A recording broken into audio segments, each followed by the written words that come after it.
자, 교재 303페이지 지역권입니다.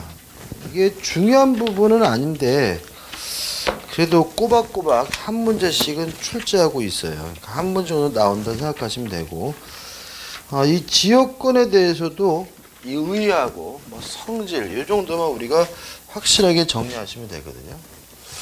일단 지역권이 뭐냐? 지역권도 지상권과 마찬가지로 타인의 토지 사용권입니다. 그럼 지역권과 다른 점은 목적이 다르다는 거죠. 지역권이 뭐냐면 내 토지의 편익을 위하여 남의 땅을 쓸 수 있는 권리가 지역권이고요. 보통 이제 그림을 그리게 되면 이렇게 그려요. 이제 도로가 이렇게 있는데 갑이 살고 있고 인근에 을이 살고 있단 말이죠. 근데 을이 이 도로는 안 가기 위해서 갑의 땅을 통행하고 싶어요. 그래서 갑을 만나가지고 나 좀 다닐 수 있게 해다오. 설정 계약을 하고 설정 등기를 함으로써 을은 지역권을 취득하게 되는데, 여기서 편익을 받는 땅, 편익이 필요한 땅, 요 을의 토지를 뭐라 그러냐면 요역지라고 하고요. 편익을 주는 땅, 갑의 토지를 우리가 승역지라고 하는 거죠. 여기서 이제 개념에서 생각해 볼 것은 뭐냐 하면 두 가지인데, 주의 토지 통행권하고 뭐가 다르냐 이거죠. 보통 그림을 그려보면 뭐가 떠오르죠? 주의 토지 통행권이 떠오른단 말이죠. 예를 들어서 이 땅이 맹지예요. 갇힌 땅이에요. 나갈 길이 없어요. 그러면 갑의 땅을 당연히 다닐 수 있는 거예요. 설정 계약도 등기할 필요도 없어요. 이렇게 갇혀 있을 때, 맹지일 때 법률 규정에 의해서 당연히 인정되는 것을 우리가 뭐죠? 주의 토지 통행권이라고 해요. 근데 을의 땅이 길이 있긴 해요. 근데 좀 불편해요. 그렇다 그래서 을이 갑의 땅에 대해서 뭐가 인정될 수는 없는 거죠? 주의 토지 통행권 인정될 수는 없는 거죠. 그때는 갑을 만나가지고 승낙을 얻고 설정 계약을 하고 등기를 함으로써 가게 되는데, 이게 뭐가 돼요? 지역권인 거죠. 쉽게 말하면 그냥 갇혀 있으면 당연히 다닌다. 이게 뭐예요? 주의 토지 통행권이고, 갇혀 있지 않으면 설정 계약을 해야지만 다닐 수 있다. 이게 뭐죠? 통행지역권이고, 이렇게 되는 거죠. 근데 문제는 이 지역권이 현실적이지 않습니다. 없는 권리라는 점이에요. 왜냐하면 우리가 지역권은 설정 계약을 해야지만 발생하잖아요. 법정 지역권이라는 거 없어요. 법률 규정에서 발생하는 것도 없고, 반드시 뭐가 필요합니까? 설정 계약이 필요한데, 일반인들이 지역권에 관한 설정 계약을 하고 싶어도 몰라서 못하죠. 아는 사람 몇 명이나 되겠어요. 그죠? 그 다음에 안다 하더라도 대가리에 총 맞지 않는 한 지 땅에다 이런 권리를 등기해줄 미친 사람은 없는 거죠. 그죠? 그러니까 결국은 이 지역권이 법에 규정되어 있을 뿐 현실적으로 존재하지 않아요. 독일 제도가 그냥 들어온 겁니다. 그죠? 따라서 지역권 공부할 때 자꾸 현실과 매치시키지는 마세요. 지역권은 뭐죠? 이론적으로 정리하시면 된다라고 생각하시면 되겠죠. 교재 보시면 의의 나와 있고, 이 성질에서 첫 번째, 편익을 받는 것이 토지여야 합니다. 만약에 사람이 편익받는 것은 지역권이 아니라 인역권이라고 하고요.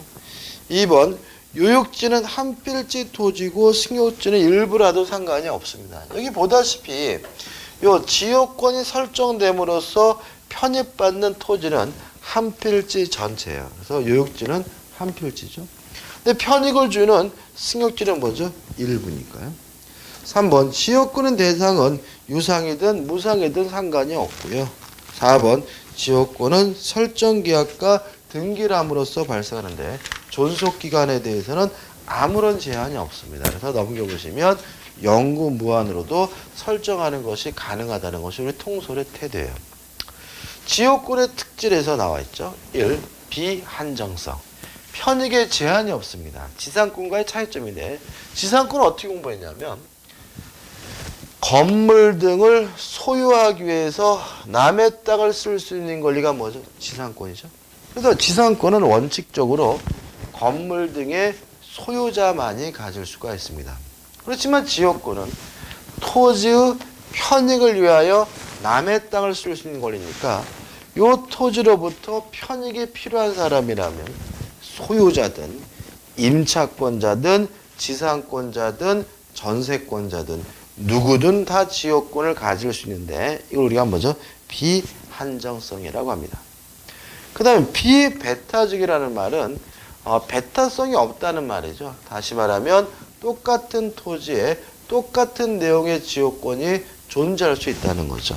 예를 들어서 이 토지 이 부분에 대해서 지역권이 설정되어 있는 상태인데 병도 갑과 만나가지고 설정 계약을 하면 이 토지에 똑같은 내용의 지역권을 중복해서 가질 수 있는 거죠. 그럼 지역권은 똑같은 토지에 똑같은 내용의 지역권이 중복해서 존재할 수 있으니까 배타적이지 않습니다. 비배타적인 거죠. 그럼 결과적으로 이제 이 땅은 을도 다닐 수 있고 병도 다닐 수 있고 갑도 을과 병의 통행에 방해되지 않는다면 여전히 사용 수익하는 것이 가능하니까 결국은 함께 쓰게 된다. 공용적 성격을 띠게 되는 거죠. 그 다음에 2번 부종성입니다.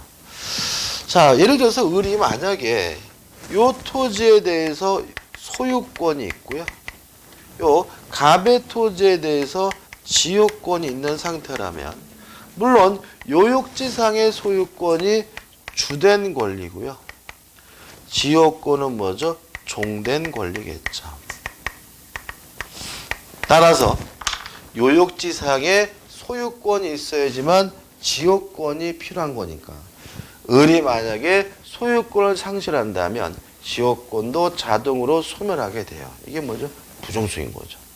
따라서 을이 이 토지를 팔아먹는다면 지역권도 함께 쫓아가게 되는데 이게 뭐죠? 수반성이고요.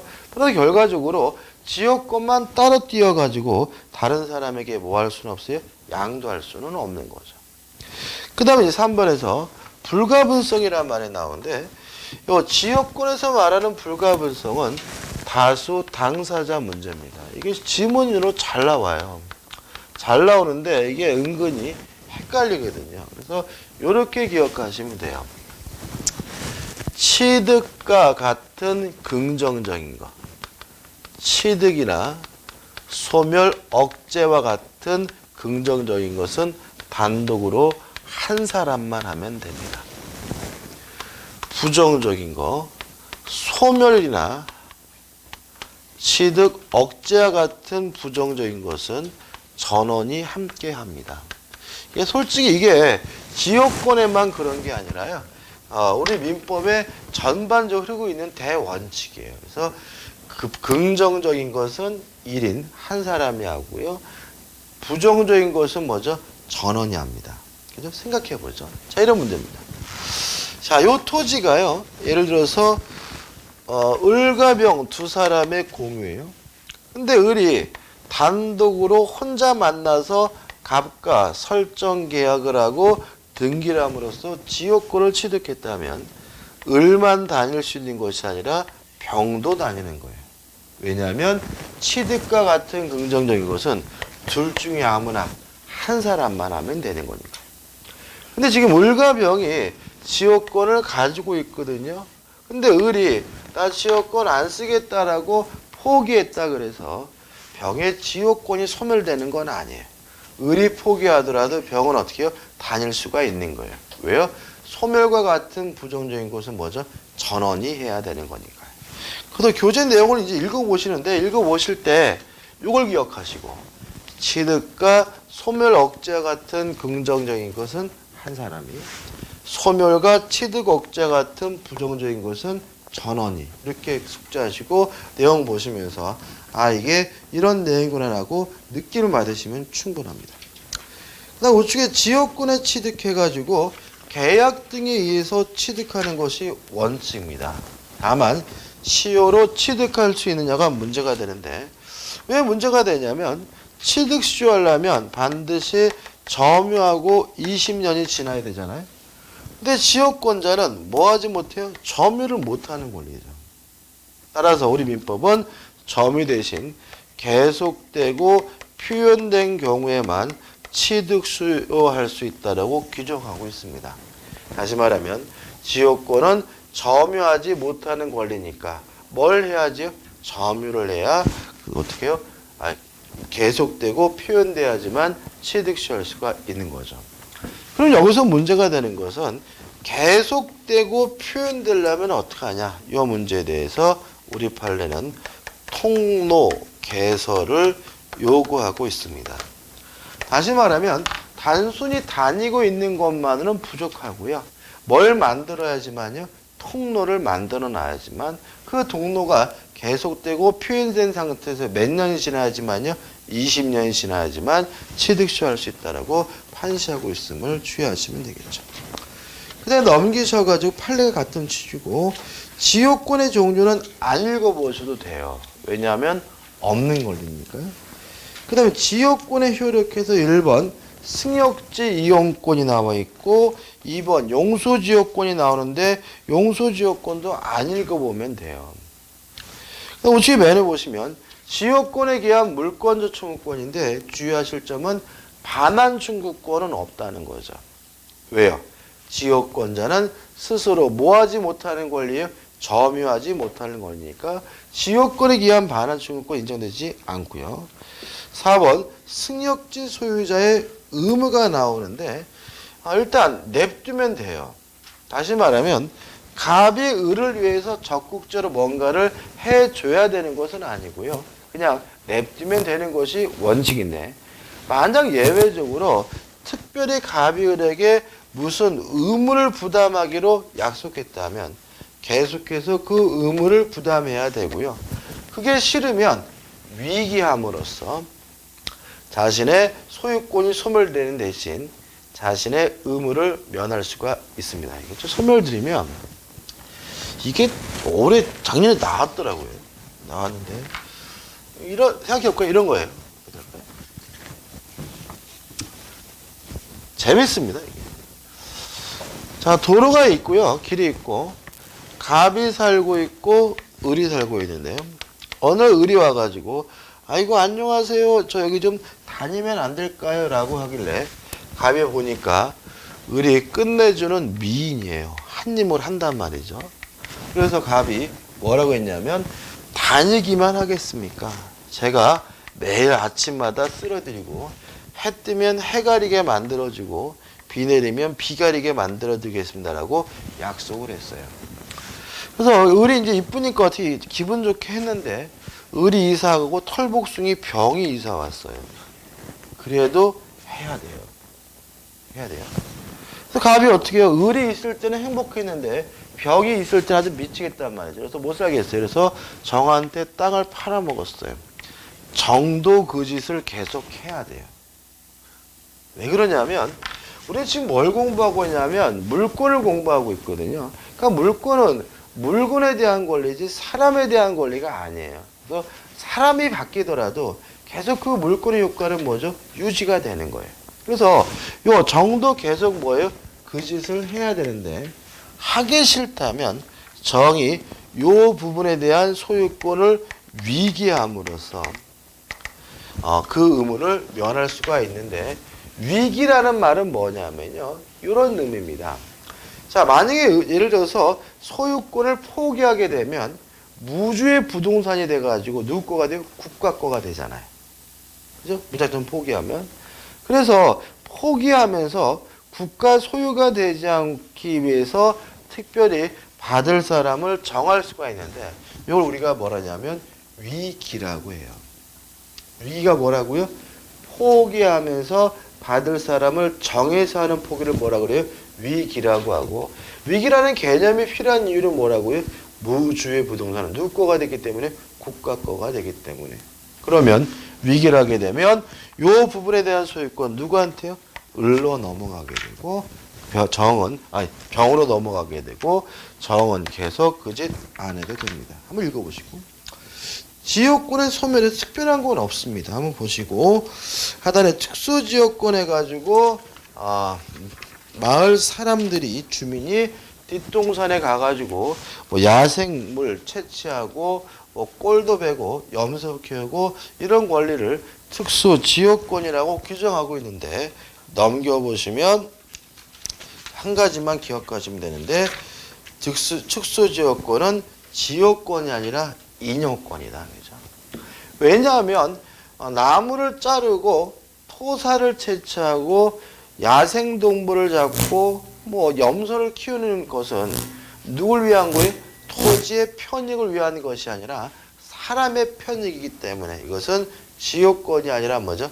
인여권이라는 것만 주의하시면 됩니다. 대표 이제 풀어볼게요. 지역권에 관한 다음 설명 중 틀린 것은 1번 공유자 1인이 지역권을 취득하면 다른 공유자도 이를 취득한다. 왜요? 취득과 같은 긍정적인 것은 한 사람만 하면 되니까요.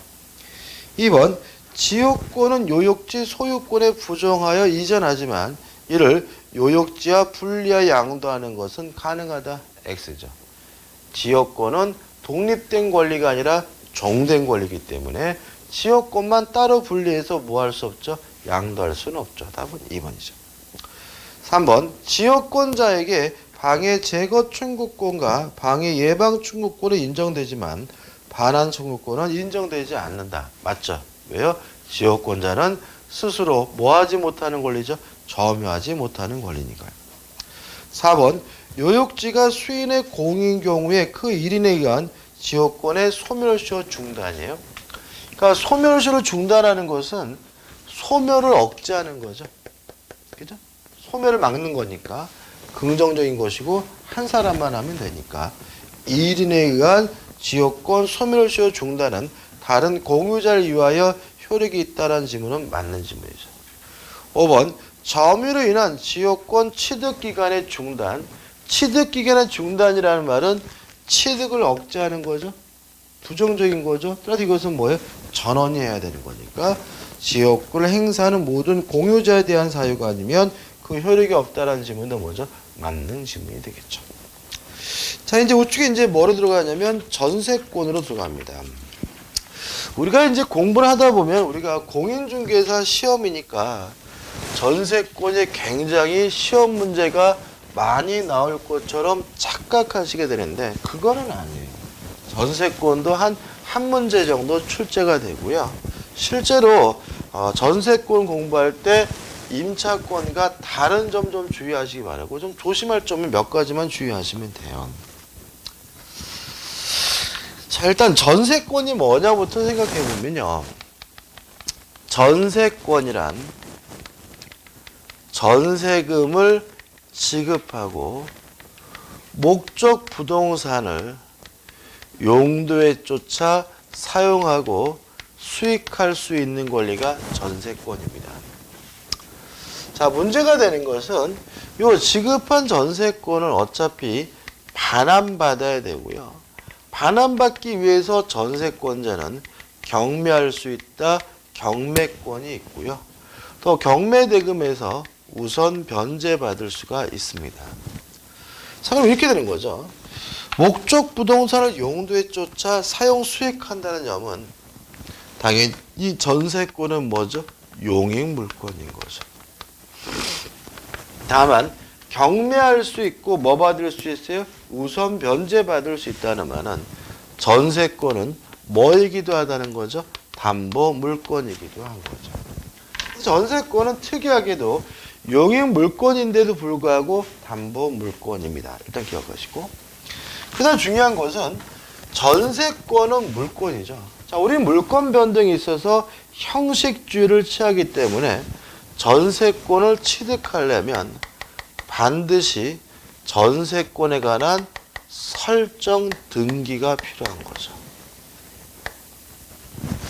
따라서 전세권과 임차권을 구별하는 기준은 설정 등기 여부를 가지고 따집니다.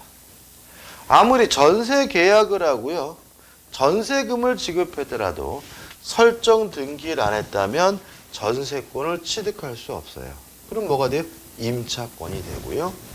전세권 설정 등기까지 해야 비로소 뭐가 되죠? 전세권이 되는 거죠. 그래서 우리가 전세권과 임차권을 구별하는 기준은 계약서, 명칭 가지고 따지는 것이 아니라 설정 등기를 했는지 안 했는지 가지고 따집니다. 그럼 여기서 우리 생각해 볼 게 있는데, 우리는 관행적으로 전세권 설정 등기를 잘 안 합니다. 왜요? 전세 계약은 많이 하지만 왜 안 하느냐? 할 필요가 없습니다. 만약에 전세 목적물이 주택인 경우에는 설정 등기를 안 하게 되면 주택임대차보호법으로 가고요. 설정 등기를 하게 되면 뭘 오는 거예요? 전세권으로 오는 거죠. 근데 뭐가 세입자에게 더 유리한 상태냐면 전세권보다는 주택임대차보호법이 세입자에게 아주 월등하게 유리합니다. 따라서 굳이 뭐 할 필요가 없는 거예요? 설정 등기할 필요가 없는 거예요. 설정 등기에도 아무 상관이 없는 거예요. 그래서 최근에 이제 문제가 되는 것은 전세 계약을 하면 법무사 사무실에서 나오는 경우가 많아요. 이게 왜 그러냐면 법무사 사무실들도 힘들잖아요, 요새. 그러니까는 중개사 사무장이 영업을 하는 거죠. 영업하면 이제 어떻게 해요?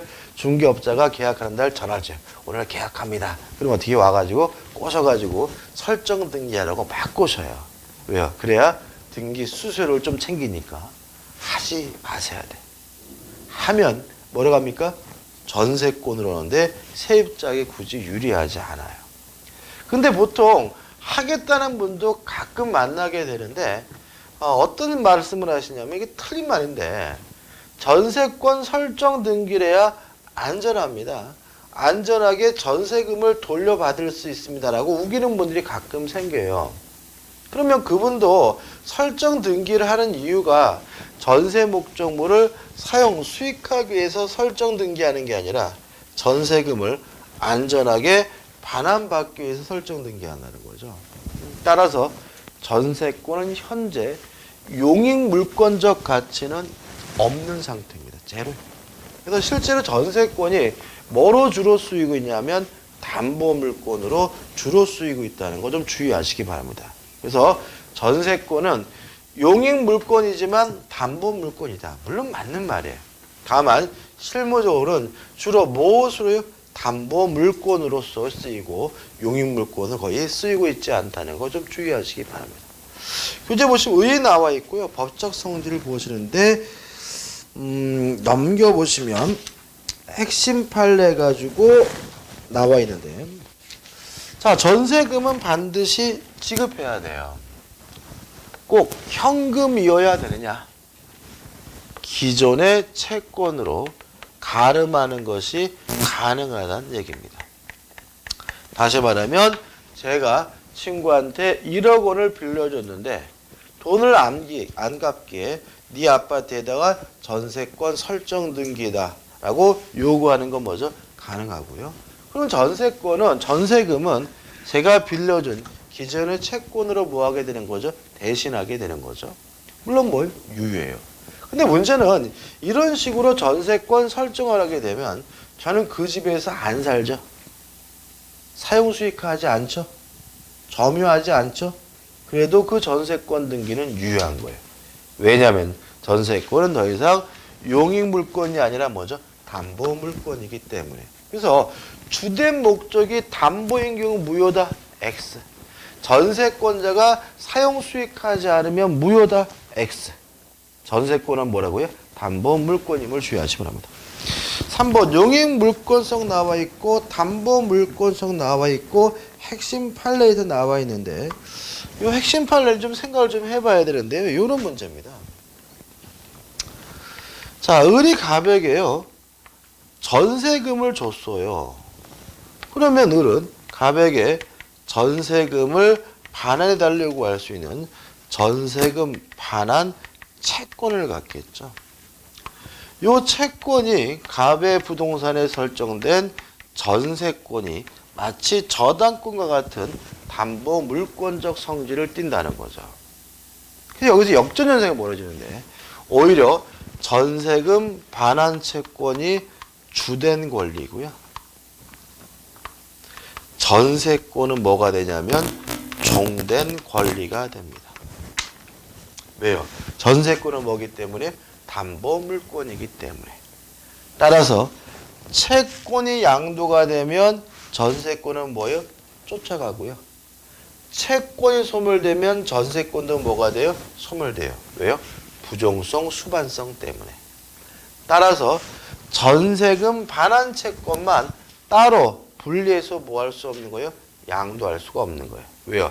채권이 양도가 되면 무엇도 쫓아가요? 전세권이 쫓아가니까요. 그 유죄에 나와 있는 판례는 꼭 끌어내냐의 문제죠. 그래서 말로 적어드리면 이렇게 기억하시면 돼요. 채권만 따로 분리해서 양도할 수 있느냐?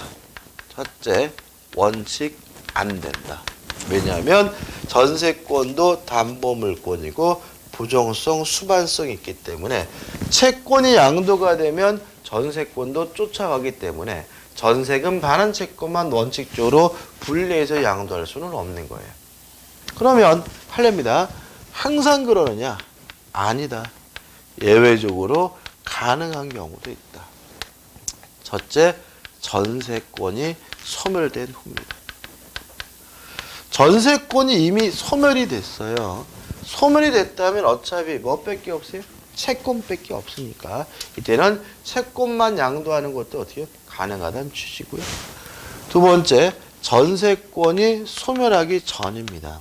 소멸 전이면 안 되는 거죠, 그죠? 소멸 전에는 전세권의 소멸을 조건으로 한 조건부 양도만 가능하다는 것이 우리 판례의 입장입니다. 꼭 기억해 두시죠, 그죠?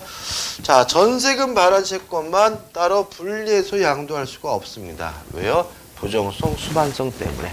다만 전세권이 소멸된 경우에는 채권만 양도할 수 있고요.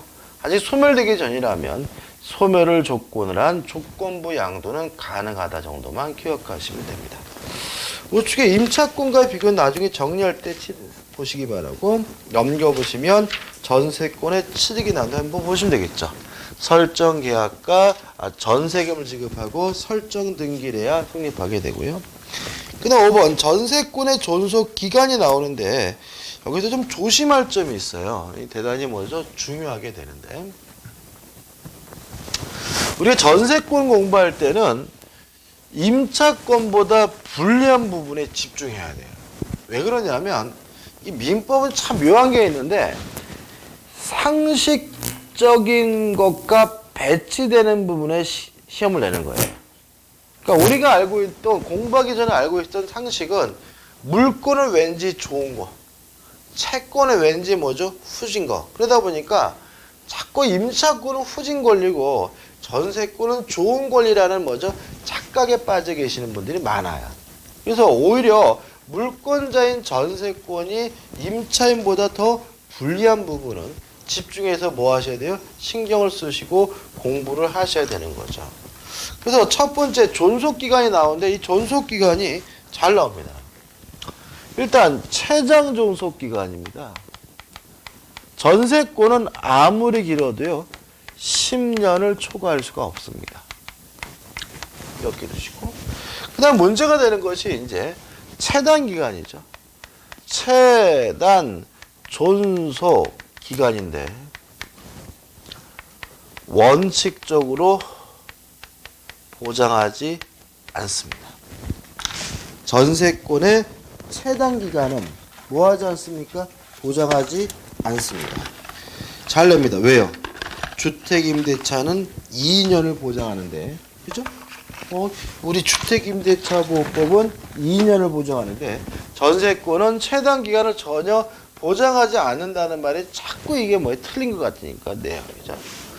따라서 최단 기간을 원칙적으로 보장하지 않기 때문에 전세권을 설정하면서 존속 기간을 약정하지 않았다면 언제든지 자유롭게 소멸 통고할 수가 있는 거고요.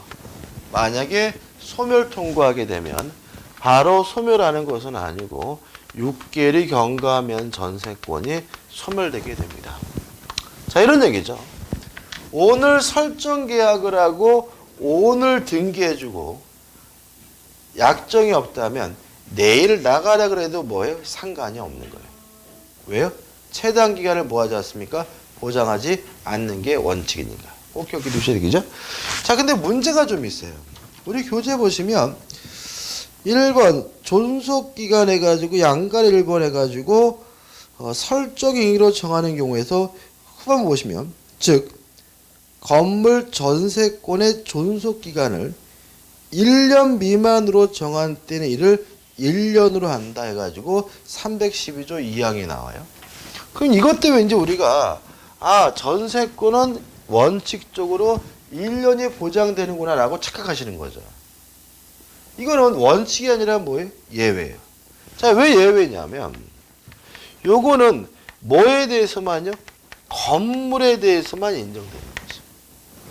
전세권의 객체는 건물이 아니라 뭐예요? 부동산이에요.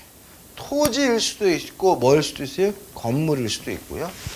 또 건물인 경우라고 해서 무조건 1년이 보장되느냐? 그것도 아니에요. 건물의 경우에는 1년 미만으로 약정을 하고 있으면 이때는 1년이 보장이 돼요. 다시 말하면 건물에 관한 전세권이라는 이유로 1년이 보장되려면 1년 미만으로 뭘 하고 있어야 돼요? 약정을 하고 있어야 돼요. 만약에 건물의 경우에도 존속기간에 약정을 하지 않았다면 언제든지 자유롭게 뭐 할 수 있는 거예요? 소멸 통과할 수가 있는 거예요. 이해되시죠? 그죠? 따라서 전세권은 원칙이 뭘 하는 거예요? 최단 기간을 보장하지 않는 거예요. 이거 확실하게 정리하셔야 되고요. 정리 안 해두시면 나중에 문제 풀 때마다 자꾸 틀려요. 왜 민법은 답이 왜 맨날 이랬다 저랬다 합니다. 막 난리가 나. 왜요? 자꾸 1년을 보장한다고 생각하시고 접근하시기 때문에 그렇고요. 조심하시기 바랍니다. 전세권은 최단기를 원칙적으로 뭐 하지 않습니까? 보장하지 않는다는 거 머릿속에 꼭 숙지하셔야 됩니다. 그 다음 하단에 갱신해가지고 갱신과 존속기간에서 2번 법정갱신제도가 나오는데 일단 법정갱신은 이런 겁니다.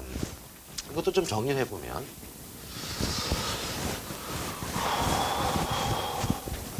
첫째, 요건입니다. 만료 전 6월부터 1월 사이에 별말 없었으면 돼요.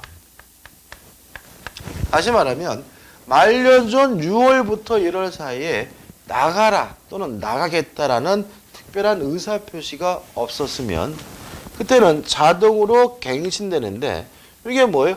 법정갱신이에요. 근데 법정갱신은 법률 규정에 의한 갱신이니까 뭐 할 필요 없어요? 등기할 필요가 없어요. 세 번째, 이 법정갱신은 토지에 대해서는 인정되지 않고 건물에 관한 전세권에만 인정이 돼요. 마지막으로 네 번째, 존속기간은 약정이 없는 것으로 바뀝니다. 따라서 법정갱신되면 언제든지 자유롭게 소멸 통과할 수 있고요. 몇 개월이요? 6개월이 경과하게 되면 전세권이 소멸하게 됩니다. 가장 잘 내는 징은 전세권이 법정갱신된 경우는 그 기간은 또다시 2년이다. 그럼 뭐야? 엑세. 또다시 2년인 것은 주택임대차보호법의 내용이에요. 요거는 존속기간의 약정이 없는 것으로 바뀌기 때문에 언제든지 자유롭게 뭐 할 수 있어요? 소멸 통과할 수 있고요. 몇 개월 지나면요? 6개월 지나면 소멸하라. 그래서 아까 제가 시작하면서 굳이 전세권 설정 등기하지 말라고 말씀드린 것 중에 이유가 여러 가지 있는데 그 중에 하나일 수도 있는 부분이니까 주의하시기 바랍니다. 우측에 보시면 이제 뭐가 나오죠? 대표 예제가 나오죠. 다음에 전세권의 존속기간에 관한 설명으로 옳은 것은 1번 전세권의 존속기간은 당사자가 임의로 정할 수 있고 그 최장기간의 제한은 없다. X. 10년을 초과하지 못합니다. 2번 토지 전세권에 있어서 존속기간을 1년 미만으로 정할 때에는 이를 1년으로 한다. X. 1년 미만으로 정했다는 이유로 1년이 보장되는 것은 뭐에 한하죠? 건물에만 한합니다. 3번 전세권자에게는 갱신 청구권이 인정된다. X. 지상권자처럼 적극적으로 갱신하자 이런 권리는 인정되지 않아요. 지금 말씀드린 수동적인 법정 갱신만 인정이 될 뿐이죠. 4번 전세권의 존속기간을 약정하지 아니했어요. 그럼 최단기를 보장하지 않으니까 각 당사자는 언제든지 전세권의 소멸을 통고할 수 있고까지는 맞는데 상대방이 이 통고를 받은 날로부터 전세권을 소멸한다. X죠. 몇 개월이 지나야지만요. 6개월이 지나야지만 소멸됩니다. 5번 전세권의 존속기간을 등기하지 아니한 경우에는 제3자에 대하여 존속기간 약정이 없는 것으로 알아준다. 맞죠? 왜요? 전세권은 원칙이 뭐예요? 최단기간을 보장하지 않는 거니까요. 뭐 등기하지 않더라도 1년이 보장된다. 그럼 뭐예요? X인 거예요. 그죠? 답은 뭐죠? 5번이 되는 거죠. 6번 전세권에 효력해서 1번 전세권자의 권리와 의무가 나오는데 첫째, 목적 부동산을 사용하고 수익할 수가 있습니다. 주의하실 것은 멋대로 사용 수익하는 것이 아니라 용법에 따라서 용법에 쫓아서 사용 수익해야 됨을 주의하시기 바라고요. 2번 전세권의 효력에 미치는 범위에서 가 건물 전세권은 토지에 대한 지상권 임차권에 대해서도 효력에 미칩니다. 자, 이런 얘기입니다. 땅이 갑의 것이고요. 건물이 을의 것이에요. 을이 남의 땅의 건물을 소유하기 위해서 토지 사용권을 가지고 있어요. 그것이 지상권일 수도 있고 임차권일 수도 있겠죠. 근데 이 상태에서 병합으로 건물에 관해서 전세권이 설정이 됐어요. 그러면 문제는 이 전세권은 건물에 대한 것이고 이 지상권의 임차권은 뭐에 관한 문제? 토지에 관한 문제인 거죠. 그래서 우리 민법은 이 건물 전세권이 비록 건물에 관한 권리지만 토지에 대한 지상권에도 미치고 임차권에도 미친다라고 특별 규정을 두고 있는 겁니다. 따라서 이제는 을과 갑은 요 지상권, 임차권 임의적으로 소멸시킬 수는 없는 거고요. 또 전세권자가 돈을 못 받았다는 이유로 경매를 되면 경락을 받은 사람은 건물에 관한 소유권뿐만 아니라 토지에 관한 지상권, 임차권도 함께 취득하게 됩니다. 왜냐하면 건물에 관한 전세권은 토지에 대한 뭐에 대해서요? 지상권, 임차권에도 그 효과가 미치니까요. 근데 넘기셔서 나번 법정 지상권이 나오는데 요건 이제 우리가 한 가지만 주의하시면 돼요. 내용은 아까 했던 것처럼 이런 거겠죠. 건물이 있고 건물과 토지 소유자가 같았다가 달라지면 뭐가 발생합니까? 법정 지상권이 발생한다는 얘기인데 법정 지상권을 취득하는 사람은 건물의 소유자예요. 따라서 전세권자가 취득하는 것이 아니라 누가요? 전세권 설정자가 취득한다는 것만 잊지 않으셔도 됩니다. 그래서 보통 이 부분에서 전세권 설정자를 뭐로 바꿔서 많이 내냐면 전세권자로 많이 바꿔서 내게 되는데 전세권자로 바뀐 뭐가 돼요? X가 되는 거죠. 3번 전세권자 스스로 유지하고 수선해야 될 의무가 있습니다. 왜요? 물권이니까요. 따라서 전세권자는 임차인과 달리 필요비 상한을 청구할 수가 없고요. 4번 점유권도 있고 물권적 청구권도 인정되고 상린관계 간의 규정이 적용이 되고요. 그 다음에 5번 전세금 증감 청구권이 나옵니다. 이게 출제율이 대단히 높은 부분인데 일단 경제 사정 등의 변동으로 전세금이 현실적이지 않다면 그 전세금에 대한 증강, 감액을 청구할 수 있다는 건 너무나 당연한 거예요. 근데 문제는 교재에 나와 있는 것처럼 증액 청구의 경우에는 20분의 1을 초과하지 못하고 1년에 한 번씩만 할 수 있도록 제한이 있는 거죠. 근데 이게 제한이 문제인데 우리 판례에 따른다면 계약 기간 중 일방적으로 증액한 경우에만 20분의 1, 5%를 초과할 수가 없고요. 한 번 올렸으면 1년 이내에 또 올리지 못한다. 1년에 한 번씩만 할 수 있다는 제한이 걸린다는 거죠. 따라서 만약에 계약 기간 중이 아니라 계약이 끝나서 재계약을 하면서 증액을 하는 경우에는 아무런 제한이 없다. 무제한입니다. 뭐 일방적으로 증액하는 경우에만 제한하는 거니까 전세권자의 동의를 얻어서 승낙을 얻어서 증액을 하는 경우에도 아무런 제한이 없다는 거죠. 실제 우리나라 집주인 중에서 계약 기간 중 일방적으로 막 올리는 사람은 거의 없어요. 언제 주로 올리죠? 계약 기간이 끝나면서 재계약하면서 뭐 하게 돼요? 증액을 하는 거거든요. 근데 재계약 과정에서 증액하는 경우에는 뭐죠?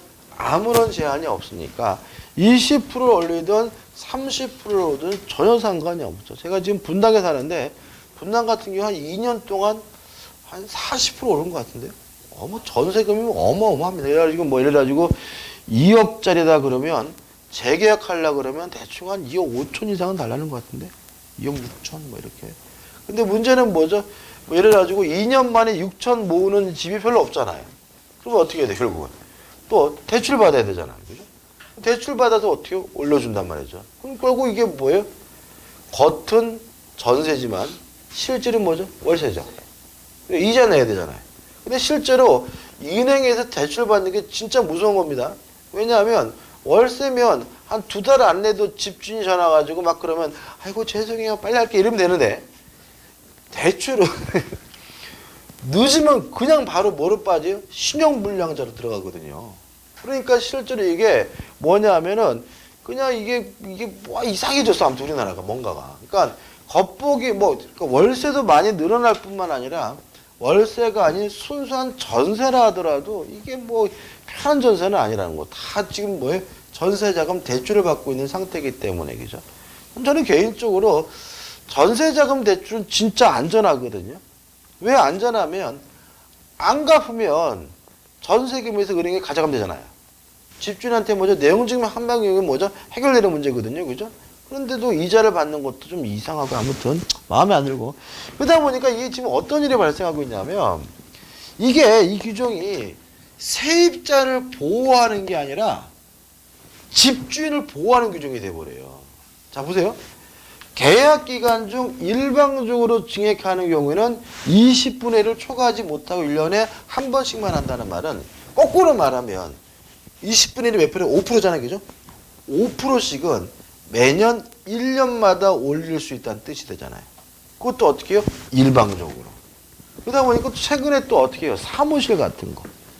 상가 같은 경우. 그러면 1년, 상가는 9%거든요. 1년마다 기본적으로 매년 9%씩 올리는 데도 굉장히 많아요. 근데 그런 경우에는 뭐 하지 못해요? 코바지 못합니다. 왜요?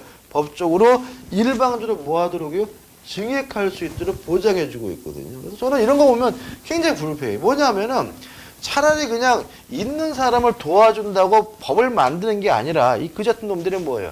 서민을 위한다라고 법을 만들어 놨는데 나중에 보니까 서민은 하나도 위한 게 아니라 뭐예요? 오히려 집주인에게 권리를 주는 경우가 많거든요. 그래서 저는 이번에 그 뭐 야당이 뭐 폴리바게닝이 뭔지 하잖아요. 그죠? 아주 꿀벌이셔 죽겠어요, 저는. 이런 거나 만들 때, 이런 악법이나 만들 때 그냥 나서가지고 막 폴리바게닝하고 막 앞에서 막 시위하고 그래봐. 그럼 우리가 야당 막 찍어주지. 우리 입장에서는 뭐 국가정보지 아무 관심도 없어 솔직히. 힘들어 죽겠는데. 그러니까 다시 말하면 야당이 야당다우려면 진짜 서민이 위험해지는 법을 만들 때 적극적으로 나서서 뭘 해줘야 돼요? 투쟁을 해줘야 돼.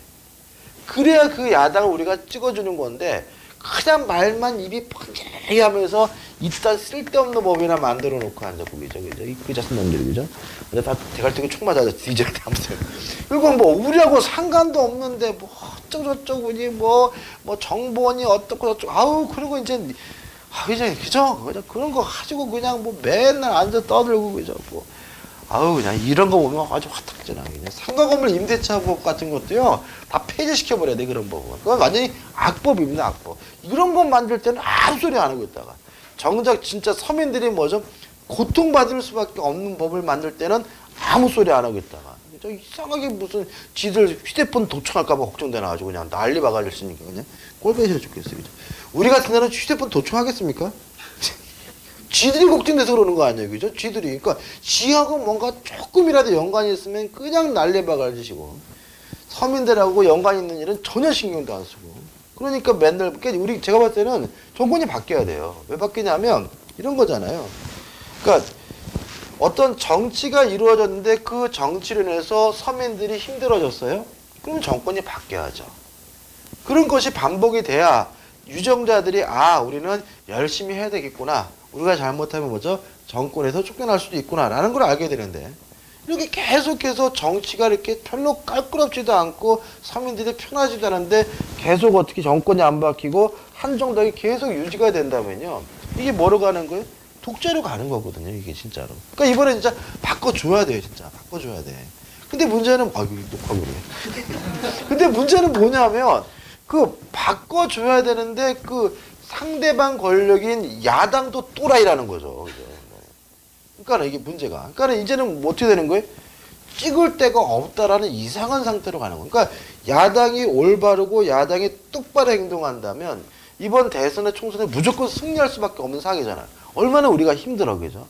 그죠? 그런데도 불구하고 이놈들이 띨띨하게 계속 이상한 짓을 해야 되니까 이게 뭐죠?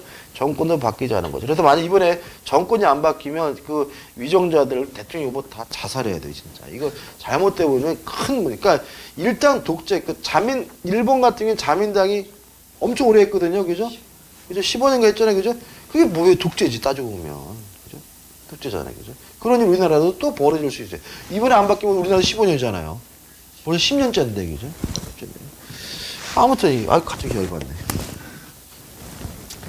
그 다음 이번 전세권 처분이 나오는데, 이거 처분부터 좀 쉬었다가 볼게요, 그죠? 점심 우리 1시 반에 먹겠습니다.